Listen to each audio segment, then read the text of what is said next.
স্পষ্টভাবে বলেছি যে আমরা এককভাবে নির্বাচনের প্রস্তুতি নিচ্ছি এবং সেক্ষেত্রে আমরা ৩০০ আসনই আমাদের লক্ষ্য।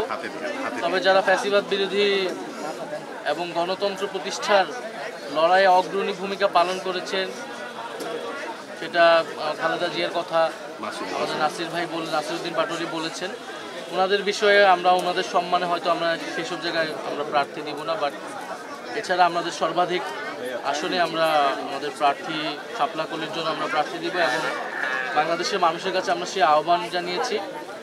এবার বাংলাদেশের ইতিহাসে নির্বাচনী যে সংস্কৃতি, যে আমরা দেখি যাদের টাকা আছে, যারা এলাকায় গডফাদারগিরি করে, তারাই নির্বাচনের দ্বারাই আমরা সেই সংস্কৃতিকে এবার চ্যালেঞ্জ করতে চাই। বরং এলাকার যে গ্রহণযোগ্য মানুষ, সাধারণ মানুষের পাশে যাকে পাওয়া যায়, একজন সাধারণ খেটে খাওয়া মানুষ থেকে শুরু করে এলাকার যারা শিক্ষক রয়েছেন, ইমাম রয়েছেন, গ্রহণযোগ্য সামাজিক নেতৃত্ব রয়েছেন, তাদেরকে আমরা জনপ্রতিনিধি হিসেবে সংসদে দেখতে চাই। তো আমরা সে উদ্দেশ্যে কাজ করছি। আর সমঝোতা বা জোট বা এটা আমরা বলেছি, এটা অবশ্যই একটা রাজনৈতিক বা আদর্শিক জায়গা থেকে হতে পারে। যদি সেরকম কোনো সম্ভাবনা তৈরি হয়, যেমন জুলাই সনদের বিষয়টা আছে, জুলাই সনদে এই আমাদের যে সংস্কারের দাবিগুলো আছে, এই দাবিগুলোর সাথে যদি কোনো দল ঐক্যবদ্ধ বা সংহতি প্রকাশ করে, সেক্ষেত্রে আমরা জোটের বিষয়টা হয়তো বিবেচনা করব। বাট আমরা এখন পর্যন্ত এককভাবেই আগাচ্ছি। আমরা এই মাসের ১৫ তারিখের মধ্যে আমরা আমাদের প্রাথমিক একটা তারিখে আমরা প্রকাশ করব। গণ অভ্যুত্থানের অংশগ্রহণকারী আহতদের যে সুচিকিৎসার দায়িত্ব এই অন্তর্বর্তী সরকারের ছিল, তারা তা সম্পূর্ণরূপে পালন করতে পারেনি বিধায় আমরা এখনো আমাদের লাশের সারি বাড়তেছে, মৃত্যুর সংখ্যা বাড়তেছে, আমাদের শহীদের সংখ্যা বাড়তেছে। আমরা গাজী সালাউদ্দিন ভাইয়ের এই মৃত্যুতে গভীরভাবে শোকাহত।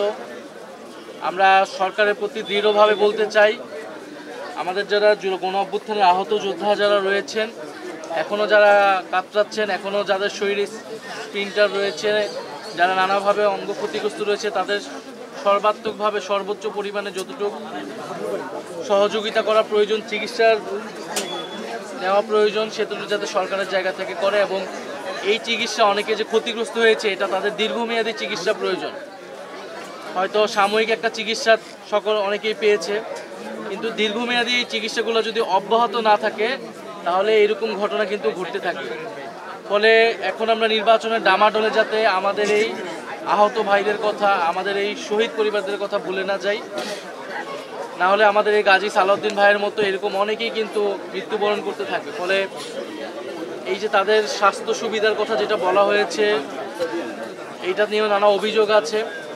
এবং পরবর্তী নির্বাচিত সরকার যেই আসুক না কেন, আমাদের এই চিকিৎসা যাতে অব্যাহত থাকে, সেই কমিটমেন্টটা যাতে সবার জায়গা থেকে থাকে।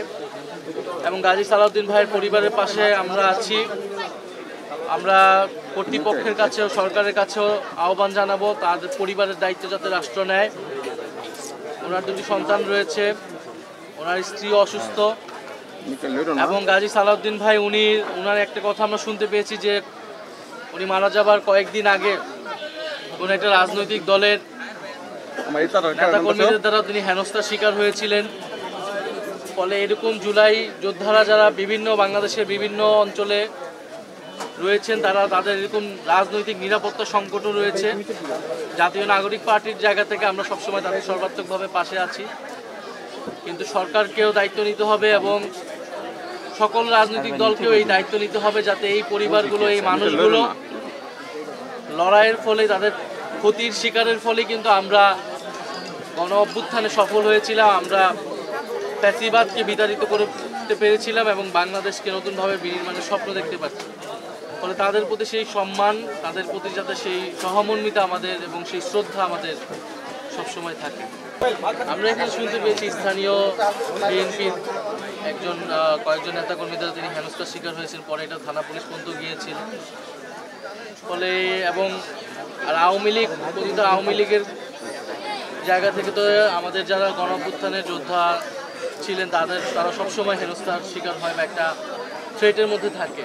আমরা এরকমটা ওনার পরিবারের কাছ থেকে শুনতে পেয়েছি।